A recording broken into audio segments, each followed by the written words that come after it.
భావజాలము పవిత్రము దేని వలన అయి ఉంటుంది అంటే శాస్త్రమునందు కట్టుబాటు వలన. శాస్త్రమునకు కట్టుబాటు కుదరదు పశ్చిమ దేశముల యందు. అక్కడి సంస్కృతిని తెచ్చి ఇక్కడ పెట్టేస్తే ఉత్తర క్షణంలో ఆ భావనల యందు పవిత్రత నశించిపోతుంది. పోగానే ఆచరణ కూడా పోతుంది.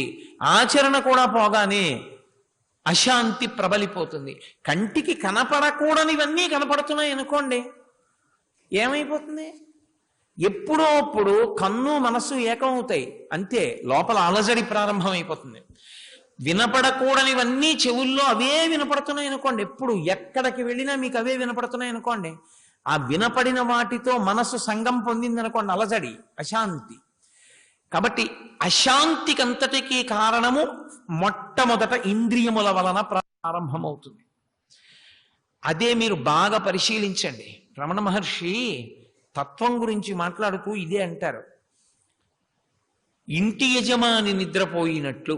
ఇంటి యజమాని లోపల నిద్రపోతున్నాడు, దీపాలన్నీ ఆర్పేశారు, వీధిలో తాళం వేయలేదు, కుక్క తిరుగుతోంది. అంటే ఇంట యజమాని ఉన్నాడా లేడా? తాళం లేదు, కుక్క తిరుగుతోంది, బయట విప్పేసి ఉంది కుక్క. ఇంటి యజమాని లోపల పడుకున్నాడని గుర్తు.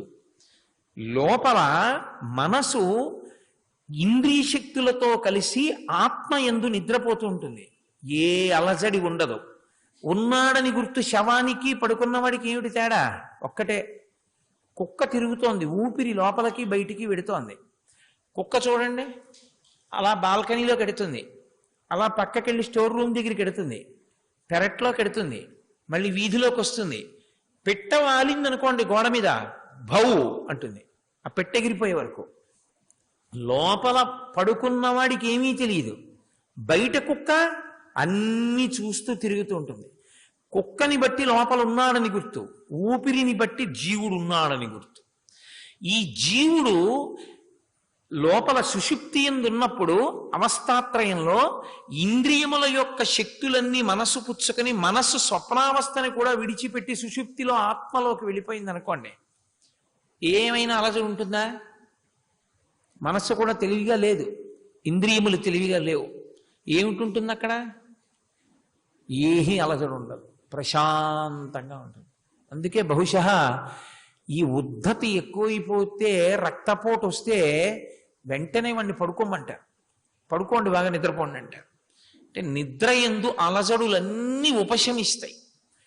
అలజడులు ఉపశమిస్తే ఉత్తర క్షణంలో మీరు శాంతి పొందుతారు. శాంతి స్థానమేది? శాంతికి ప్రధానమైనది ఏది? ఇంద్రియములను అరికట్టుటయే.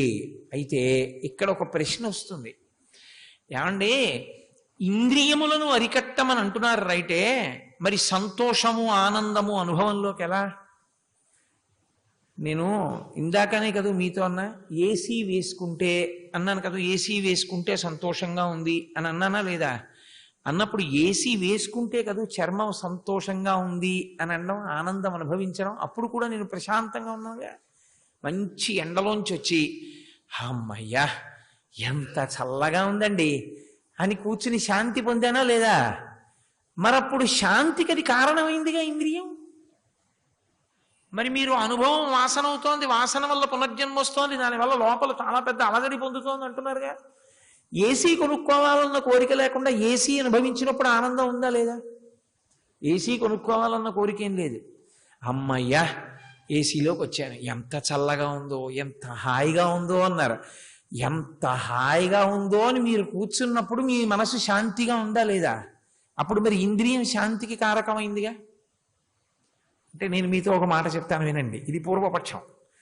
ఇంద్రియము శాంతికి కారణము కాదు. ఎలా అంటే, ఈ చర్మానికి ఏసీ తగిలినప్పుడు అమ్మయ్యా అన్న సంతోషం ఎక్కడి నుంచి పైకొచ్చింది? లోపల నుంచే పైకొచ్చింది. అంటే అసలు సంతోషము ఆనందము ఎక్కడున్నాయి? ఇక్కడున్నాయి. ఒకడికి ఏసీ వేస్తే సంతోషంగా ఉంది, ఒకడు అన్నాడు బాబోయ్ నాకు వెంటనే రేపటికి పడిశం పట్టేస్తుందండి, నాకు అస్సలు పడదు, నేను బయట నించుంటానండి అన్నాడు.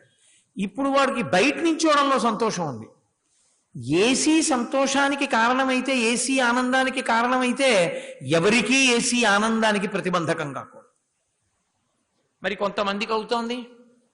నాకే తెలుసు కొన్ని కుటుంబాలు, ఆవిడేమో ఏసీలో పడుకుంటుంది, ఈయనేమో హాల్లో పడుకుని తువ్వాలతో ఇలా విసురుకుంటూ ఉంటాడు. అదేంటంటే మీరు పడుకోవచ్చు కదా లోపలంటే, అయ్యి బాబా అందులో పడుకుంటే ఇంకేమైనా ఉందయా, ప్రాణం పోతుంది, రేపు పొద్దుకి ఇంకా నాకు ఊపిరి ఆడదయా బాబు అంటాడు. ఆవిడ పడుకుంటూ ఈయన పడుకుంటాడు. ఆవిడ ఏసీలో పడుకుందన్న సంతోషాన్ని ఈయన పొందుతూ ఉంటాడు. ఓన్లే పాపం అది పడుకుంది కదా అంటాడు.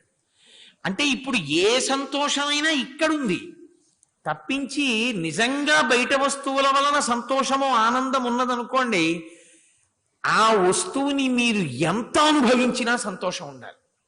సాధారణంగా ఏసీ ఉన్నటువంటి రూమ్లో దుప్పటో రొజాయో లేకపోతే ఓ పల్చటి బట్టన్నా ఉంచుతారు. ఎందుకంటే కొంతసేపటికి చల్లగా ఉండి పరుపు అవి కూడా చల్లబడినట్టుండి చిన్నది ఏదో కప్పుకుంటాడు. మళ్ళీ అడుసు తొక్కనేలా కాలు కడుగనేలా అని వేసుకోమని ఎవడు చెప్పాడు, కప్పుకోమని ఎవడు చెప్పాడు. అంటే అదో సంతోషం.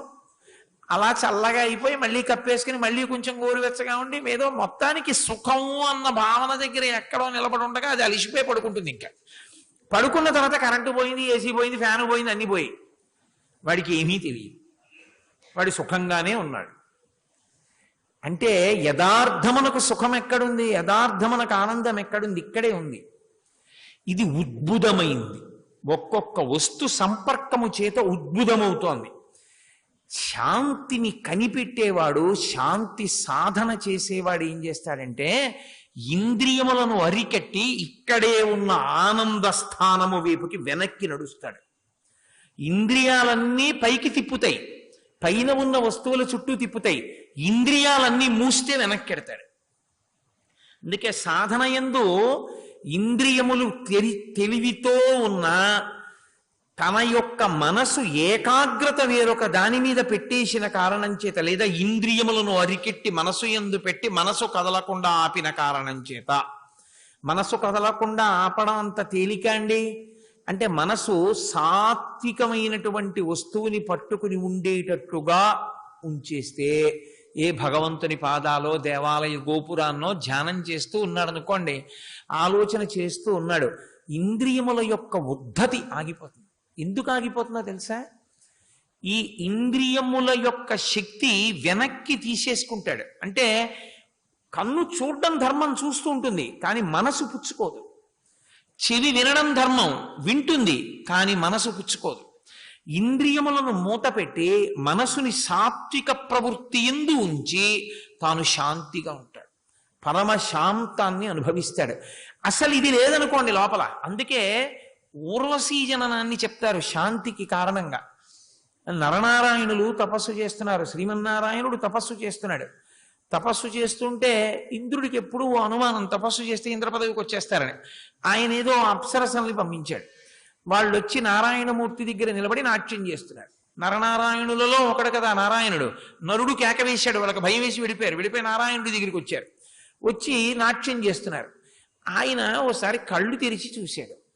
అంటే మీరు చాలా అందంగా ఉన్నారని, మీరు నాట్యం చేస్తే కాలి మువ్వల చప్పుడు వినపడి నేను కళ్ళు తెరుస్తానని, నా కంటి చూపు మీ మీద పడుతుందని, మీ అందానికి నేను వశుణ్ణవుతానని, అప్పుడు నా తపస్సు పాడవుతుందని కదూ మీ ఆలోచన అని ఆయన తొడ మీద ఇలా చప్పుడు చేశాడు. చప్పుడు చేస్తే ఆ తొడలోంచి ఊరు అంటే తొడ, ఊరువల నుండి పుట్టింది ఒక అప్సరస, ఊర్వశి. ఆమె అందాన్ని చూసి వాళ్ళందరూ సిగ్గుపడిపోయారు. అయ్య బాబోయ్, ఇదేంటి అంతంతగత్తె, ఆయన తొడ మీద ఇలా అంటేనే ఇంతంతగత్తె పుడితే మన మొహం ఇట్సా, మనం ఎందుకు ఈయన ముందు నాట్యం చేయడం? వాళ్ళు వెళ్ళిపోయారు. వాళ్ళు కంటి ముందు కనపడే అందం కన్నా అసలు అందం ఆయన తొడలోనే ఉన్నట్లు నారాయణమూర్తికి, నీకు అన్ని విషయముల వలన కలిగేటటువంటి ఆనందమని చెప్పబడుతున్నది ఏదో అది లోపల ఉన్నది. ఆ లోపలి ఆనందాన్ని అనుభవించడానికి వెనక్కి వెళ్ళేటటువంటి ప్రయత్నానికి సాధన అని పేరు. అది మనుష్యుడొక్కడే చేస్తాడు. సాధన అంటే భగవంతుని యందు ఏకాగ్ర దృష్టి పెట్టి ఇంద్రియములను వెనకకు తీయుట, లేదా ఇంద్రియం యొక్క పని ఇంద్రియాన్ని చూసిన మనసుకి కలిగినటువంటి సంస్కార బలము చేత మనసు కదలనటువంటి స్థితిని పొందుట. అంటే నేను మీకు ఒక ఉదాహరణ చెప్పాలి అంటే, ఇప్పుడు చూడండి, రెయిన్ కోట్ అని ఒకటి ఉంటుంది. వర్షంలో వెళ్ళిపోతుంటాడు ఆయన, కానీ ఆయన ఇంటికి వెళ్ళి ఆ కోట్ ఇప్పేస్తాడు. ఆయన ఏం తడవడం, ఎందుకంటే అది ఆ కోటుకి ఆ శక్తి ఉంటుంది. అది నీరు పడినా జారిపోతుంది. దాని గురించి నేను వర్ణించక్కర్లేదు, మీ అందరికీ అనుభవంలో ఉన్నది. రెయిన్ కోట్ వేసుకుంటే వానలో తడవనట్టు మనసు సంస్కారమును పొంది ఉంటే ఇంద్రియముల వలన అలజడిని పొందదు. మనసుని సంస్కార బలంతో నింపుట. ఒక ఉదాహరణకి, నాకు భోజనం వడ్డించారు, నేను పరిశేచనం చేసి నైవేద్యం చేసి 5 మార్లు హవిస్సు పుచ్చేసుకున్నాను. పుచ్చేసుకున్న తర్వాత ఒక నియమం ఉంటుంది, ఉత్తరాపోసనం పట్టే లోపల అసలు మాట్లాడకూడదు యథార్థానికి. ఎందుకంటే అది యజ్ఞంతో సమానం కాబట్టి భగవన్నామం చెప్తూనే తీసుకోవాలి తప్ప మధ్యలో మాట్లాడకూడదు. ఉప్పు తక్కువైందని అనకూడదు. ఎందుకని నువ్వు పరిశేచనం చేసేవారు యజ్ఞం, హవిస్సు, ప్రసాదం, దానికి రుచి చెప్పకూడదు. తిరుపతి లడ్డు ఇప్పుడు రుచిగా లేదన్నా అసలు వాడికి ప్రసాదం గురించి తెలియని వాడు చెప్పే మాటలు. తిరుపతి లడ్డుకు రుచి ఏమిటి నీ మొహం? అది ప్రసాదం. ప్రసాదానికి రుచి ఏమిటి? నీకు రుచులు కావాలంటే హోటళ్ళ గురికి వెళ్ళి చెప్పు. అంతేకాని తిరుపతి లడ్డు రుచి అలాంటిది, తిరుపతి లడ్డూలో ఏముంది, తిరుపతి లడ్డూలో జీడిపప్పు ఎంత, ఈ ఏడుపు ఏడిచేవాడివి ఇష్టాలకి వెళ్ళి తప్ప తిరుపతి లడ్డు దగ్గరికి వెళ్ళి వీటన్నిటి మీద పరిశోధనలు చేసి వీటన్నిటి గురించి మాట్లాడడానికి కాదు. అది భగవత్ ప్రసాదము అంతే. భగవత్ ప్రసాదము అంటే ఈశ్వరానుగ్రహ హేతువు. అందులో ఏముంది నీకు అనవసరం. అది లడ్డు, చక్ర పొంగలి, ఏదైనా ఈశ్వరానుగ్రహ కారకము అంతే. అందులో ఇంత జీడిపప్పు ఉంటే ప్రసాదం అని ఎక్కడా లేదు శాస్త్రంలో. నీకెందుకు ఆ తాపత్రయం? అసలు ప్రసాదం గురించి నీకేమీ తెలియదు, ప్రసాదం గురించి మాట్లాడడం. గుడి గురించి తెలియదు, గుడి గురించి మాట్లాడడం. ఇవాళ లోకంలో ఉన్న పెద్ద ప్రారంధం అంతా ఎక్కడుంది అంటే, ఎవడికి ఏం తెలియదో దాని గురించి వాడు మాట్లాడుతూ ఉంటాడు. దానివల్ల లోకానికంతటికి అశాంతి, అవన్నీ విని అశాంతి వస్తూ ఉంటుంది. ఇది చిత్రం ఏమిటంటే, ఉత్తర భారతదేశంలో లేదు ఈ రకమైన లక్షణం. గంగలో అనేక మంది స్నానం చేస్తుంటారు. అదే పనిగా గంగలో స్నానాలు ఎలా జరుగుతున్నాయి, గంగలో ఏమైంది, ఎవడెక్కడ పడ్డాడు, విశ్వనాథుడి గుళ్ళో ఏమైంది, ఇవి అదే పనిగా ఏదో పని కట్టుకుని ప్రచారాలు చేయడం ఉత్తర భారతంలో లేదు. ఈ జాడ్యం అంతా ఇక్కడే బయలుదేరింది దక్షిణ భారతదేశంలోనే. అది కూడా తమిళనాడు, కేరళలో నాకు అంత కనపడ్డా. ఇక్కడ మరీ ఎక్కువైపోయింది ఈ మధ్యకాలంలో. కాబట్టి అది విశ్వాసాన్ని పాడు చేసేస్తుంది, సంస్కృతిని పాడు చేసేస్తుంది. అతి సర్వత్ర వర్జయేత్, ఏది అతిగా వెళ్ళకూడదు, ఏది ఎంతవరకు అవసరమో అంతవరకు అంతే. కాబట్టి ఇంద్రియముల యొక్క ఉద్ధతి అశాంతికి కారకమైంది. అదే మనసు సంస్కరింపబడి ఉందనుకోండి, ఇంద్రియములు ఏం చెయ్యలేవు. నేను భోజనం చేసేటప్పుడు ఉప్పు తక్కువైందనుకోండి, అంత మాత్రం చేత నా నాలుక ఉప్పు తక్కువైంది అని చెప్తుంది. రుచి తగ్గింది, ఉప్పు కొంచెం వేసుకుని ఉంటే బాగుండేది, లేదా అసలు ఉప్పు వెయ్యలేదు, ఉప్పు వేసి ఉంటే బాగుండేది. వెంటనే నా మనస్సు, అది ఈశ్వర ప్రసాదం. ఈశ్వర ప్రసాదంలో ఉప్పు ఉండడం, కారం ఉండడం ఉంటుందా? దాన్ని అలా నువ్వు తినవలసి ఉంటుంది ప్రసాదాన్ని. ఇప్పుడు నేను ఏమైనా ఆందోళన కానీ విచలితము కావడం కానీ జరుగుతుందా? ఏం ఉండదు. నేను ప్రశాంతంగా తీసుకుని, నా తరువాతి వారు నాలా తినాలని నియమం లేదు. కాబట్టి మిగిలిన వారు అన్నాన్ని రుచిగా తినాలని అనుకునే వాళ్ళు ఇంట్లో ఉంటే వాళ్ళు కూడా అలా పెరిగిపోవాలని నువ్వు అనకూడదు. సాధన క్రమంగా జరుగుతుంది. కూరలో కొంచెం ఉప్పు వేయాలేమో చూడు అనాలంతే, చాలు. అంటే ఏమిటి? నువ్వు ఏ స్థాయిలో నిలబడ్డావు అన్నదానికి అది పరీక్ష. ఇంద్రియములకు చాలా విపరీతంగా లొంగిపోయిన వాడు అనుకోండి, కూరలో తగ్గింది ఉప్పు, నువ్వు బతికున్నంత కాలం మీ ఇద్దరూ కలిసి జీవనం చెయ్యాలి. ఒక్కరోజు వండిన కూరలో కొద్దిగా ఉప్పు తగ్గింది, నువ్వు చేయగలవా అన్ని పనులు ప్రతిరోజు? ఒక్కరోజు కొద్దిగా ఉప్పు తగ్గి ఏమైపోయింది? దానివల్ల పెద్ద ప్రమాదం ఏమొచ్చేసింది? ఏమి రాదు, ఏం పర్వాలేదు, రోజు వండి పెట్టట్లా. ఆవిడ వెంటనే ఏమంటుంది, అయ్యో అదేమిటండి తినేశారు, ఉప్పు లేదా అంటే, ఏం ఉపద్రవం వచ్చింది, ఒక్కరోజు ఏం పర్వాలేదు అని నువ్వు అంటే నువ్వు శాంతి, అవతల వాళ్ళు శాంతి. ఇంత ఉప్పు తగ్గిందని గంట సేపు కేకలు, బొబ్బలు, అల్లరి పెట్టావనుకో, నీకు అశాంతి, ఇంట అశాంతి. ఇంటికొచ్చిన అతిథులకి చాలా చికాగ్గా ఉంటుంది. ఏమిట్రా ఇలా దెబ్బలాడుకుంటున్నారు, మనం ఎలా అన్నం తింటాం, ఏమిటి లేనిపోని కూడా ఇక్కడికి వచ్చేయండి భోజనానికి అని చెప్పి. ఇంద్రియములకు వశపడ్డావా అశాంతి, ఇంద్రియమునకు వశపడలేదా నీకు శాంతి. వెంటనే ప్రసన్నుడు అయిపోతావు అంతే. ఎవరో ఒక ఆవిడ అలా వెళ్ళిపోతోంది, నువ్వు చూసావు, నా తల్లి కామాక్షి ఇలాగే వెడుతుంది, నా తల్లి కామాక్షి వెడుతుంటే కంజదలాయతాక్షి, మా అమ్మ నడుస్తుంటే కుంజరగమని ఏనుగు నడిచినంత అందంగా అలాగే నడుస్తుంది. అలాగే ఉంటాయి పాదాలు, అలాగే వినపడుతుంది గజ్జెల సవ్వడి, అలాగే ఉంటాయి ఆ తల్లి చేతులు, ఆ చేతుల గాజులు అలాగే ఉంటాయి. నా తల్లి ఇవాళ ఒక్కసారి నాకు దర్శనం ఇవ్వాలనుకుంది, ఆవిడ రూపంలో అలా వెడుతోందమ్మ అని నువ్వు నమస్కరించావు. ఇప్పుడు ఏమైనా నువ్వు అలా చూస్తున్నావు ఆవిడ వంక, ఆవిడ ఏమైనా అనుకోవచ్చు, అదేమిటి అలా చూస్తున్నారాయన అని. నీవేమైనా పతితుడు అయ్యావా, నువ్వేమైనా అశాంతి పొందావా దానివల్ల? ఏమీ అశాంతి లేదు. ఇంద్రియముల వలన అశాంతి లేక శాంతిగా ఎప్పుడు ఉంటాడు? మనసు సంస్కరింపబడితే, మనసు సంస్కారమును పొంది ఉంటే ఇంద్రియముల వలన అశాంతి ఉండదు, దేనికి ఉండదు. ఓ రోజు కరెంట్ ఏమైంది, కరెంట్ లేకపోతే విసిరికర్ర పెట్టి విసురుకుంటాం, ఇదో సంతోషం కాసేపు. రోజు పడుకుంటున్నాగా, ఇవాళ కుటుంబ వ్యవహారాలు ఏమిటి, కూతురు అల్లుడు కొడుకు వ్యవహారాలు, చక్కగా ఇల్లు, మనం తీర్థయాత్రలు ఎక్కడెక్కడికి వెళ్ళాలి, ఇంతకు ముందు ఎక్కడికి వెళ్ళాం, ఏ దేవాలయాలు చూసాం, ఆ దేవాలయాల వైభవం ఏమిటి, అసలు ఆ రాజగోపురాలు ఏమిటి, ఆ దేవాలయాలు ఏమిటి మాట్లాడుకుంటూ విసిరికర్ర పెట్టి పైన విసురుకుంటూ, దోమ కుడితే కింద కొట్టుకుంటూ, ఎన్నాళ్ళయిందో కరెంటు పోతే ఇలా బయట కూర్చుని మాట్లాడుకుని అని తెల్లవారుదామని కరెంట్ వచ్చాక వెళ్ళి పడుకుని, ఇదో కొత్త అనుభవం చాలా కాలం అయింది కదూ అని సంతోషపడిపోయేవాడు దేనికి బాధపడిపోతాడు? అసలు బాధపడడం అన్న మాటే లేదు ఆయనకి, అన్నిటికీ సంతోషమే, ఆయన శాంతిగా ఉంటాడు. మీరు కొంతమందిని చూడండి, అసలు వాళ్ళు దేనికి కదలరు, దేనికి హాయిగా ఉంటారు, సంతోషంగా ఉంటారు. అలా ఉండగలిగినటువంటి ప్రజ్ఞ దేని నుండి అంకురిస్తుంది? అందుకే శాంతి ఒకడు ఇచ్చేది కాదు, శాంతి ఒకడు పాడు చేసేది కాదు. శాంతిగా ఉండడం నీకు రావాలి. దేని వలన రావాలంటే నీ అభ్యాసము చేత నీకు రావాలి. నువ్వు ఎక్కడో పొరపాటు పడ్డావు, ఓ రోజు కోప్పడ్డావు, పరిశీలనం చెయ్యవలసి ఉంటుంది. అందుకే వ్యాసుడు మహాభారతంలో ఒక అద్భుతమైన మాట ఒకటి ప్రయోగం చేశాడు. మనుష్యుల యొక్క అశాంతి అంతటికీ కారణము ఇంద్రియములు.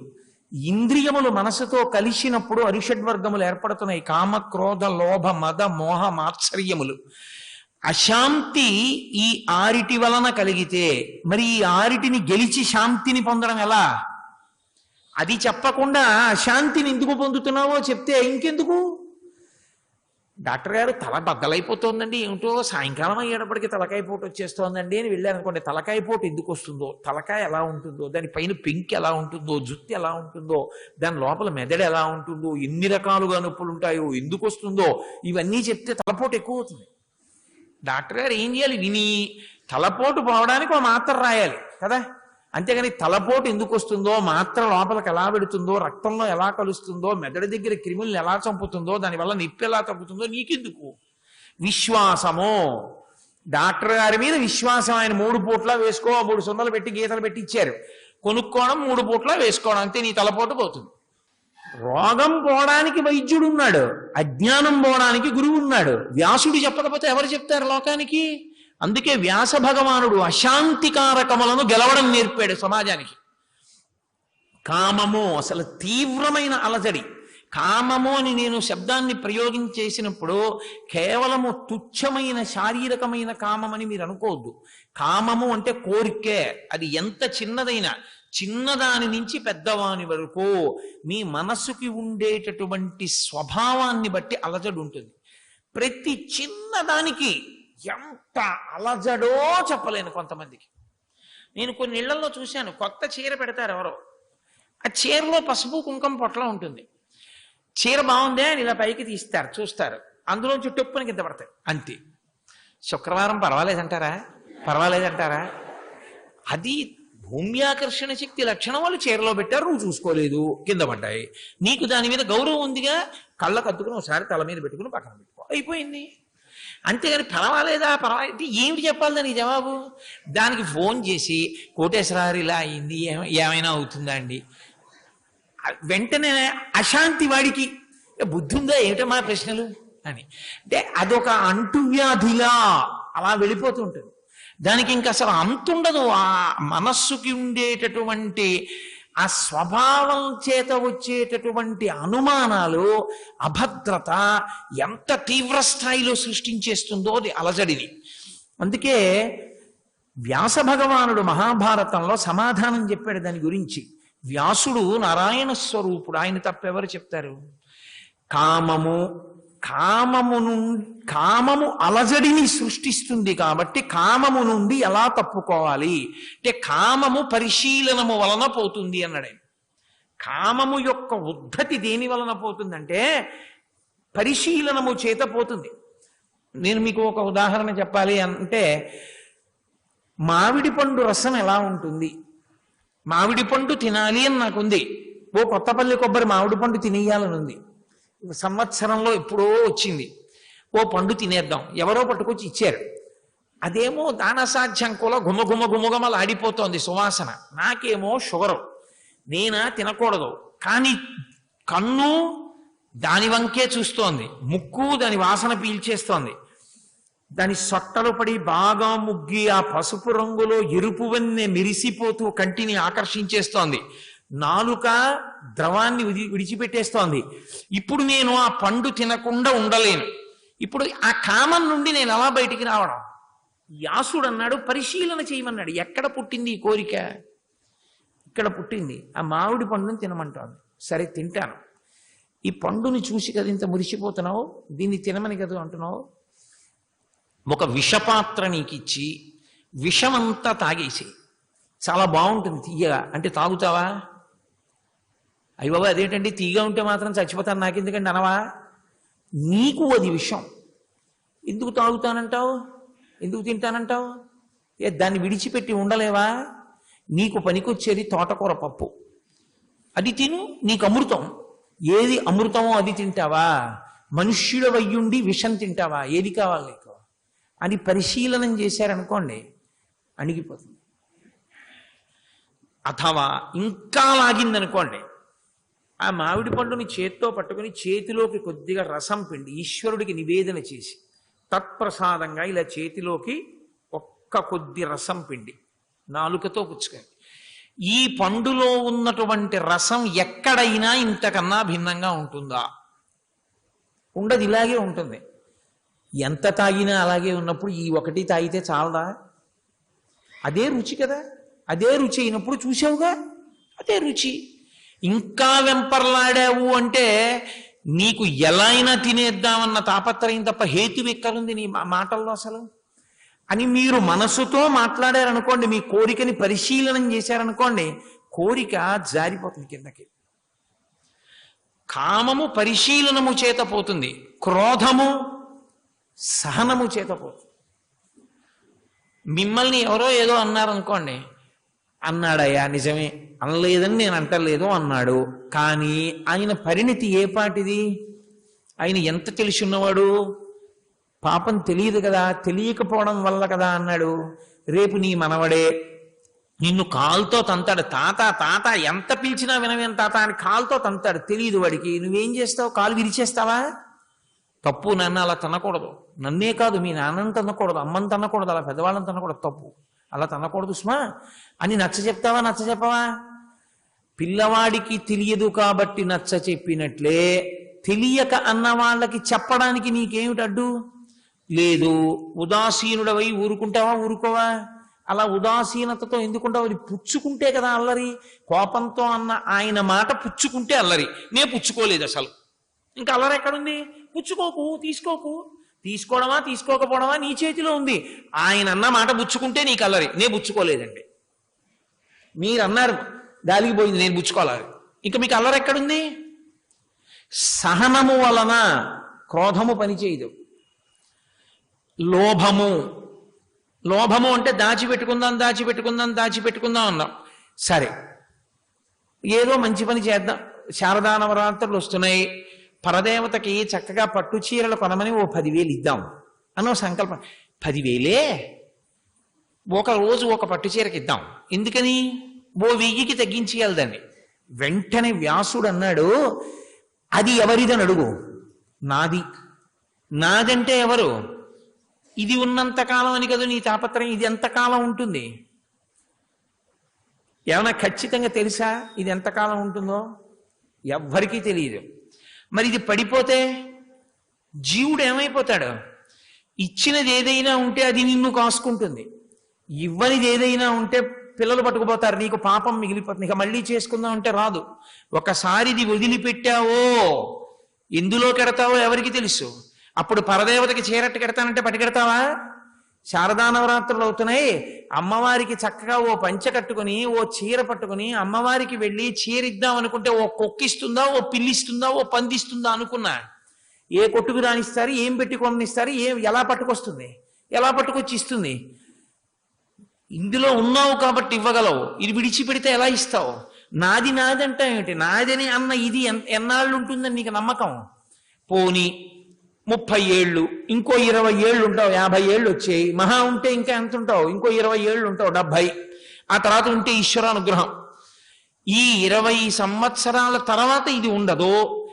20 సంవత్సరాల తర్వాత ఉండనిది అన్నప్పుడు ఈ ఉన్నదాన్ని ఉపయోగించుకోవడం నీకు రావాలా వద్దా? 20 ఏళ్ల తర్వాత ఇది నీకు ఉండదు, 20 ఏళ్లే ఉంటుంది. కాబట్టి 20 ఏళ్లే ఉంటుంది కాబట్టి దీన్ని నీ సాధ్యమైనంత దేనికి ఉపయోగించాలి? లోపల ఉన్న జీవుడు ఉద్ధరణ పొందడానికి దీన్ని వాడుకోవాలి. శ్రీ ఉమామహేశ్వర పరబ్రహ్మార్పణమస్తు. స్వస్తి.